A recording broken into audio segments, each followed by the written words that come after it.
ఒంగోలు ఎంపీగా పోటీ చేయనని పలుసార్లు ముఖ్యమంత్రి జగన్కు చెప్పానని వైసీపీ నేత వైవి సుబ్బారెడ్డి తెలిపారు. అయినా ఆయన పార్లమెంటు అభ్యర్థిగా పోటీ చేయమంటే చేస్తానని ఆయన తెలిపారు. సీఎం జగన్ నిర్ణయం ఏదైనా తాను అంగీకరిస్తానని అన్నారు. వారి వ్యక్తిగత కారణాలతోనే సీనియర్లు పార్టీ విడుతున్నారని అన్నారు. గెలుపునకు దూరంగా ఉన్న వాళ్లకు సీట్లు ఇవ్వబోమని సీఎం జగన్ ముందే చెప్పారని వైవి సుబ్బారెడ్డి తెలిపారు.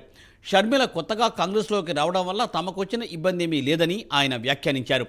ఆమెను దృష్టిలో పెట్టుకుని ఏ మార్పులు చేయడం లేదని వైవి సుబ్బారెడ్డి తెలిపారు.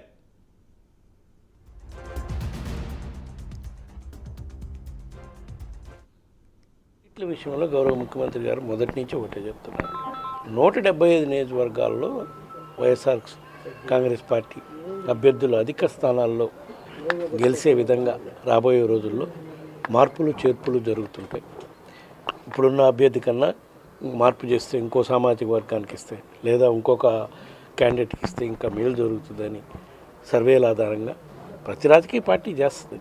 అందులో భాగంగానే ఈ ప్రక్రియ కూడా జరుగుతుంది. దానివల్ల కొంతమందికి ఏమన్నా అయిష్టాలు ఉన్నాయండి, వాళ్ళ మార్పుల వల్ల వాళ్ళకి ఇబ్బందులు కలగటం వల్లండి, అదే ప్రధాన కారణం అని చెప్పి మేము భావిస్తున్నాం.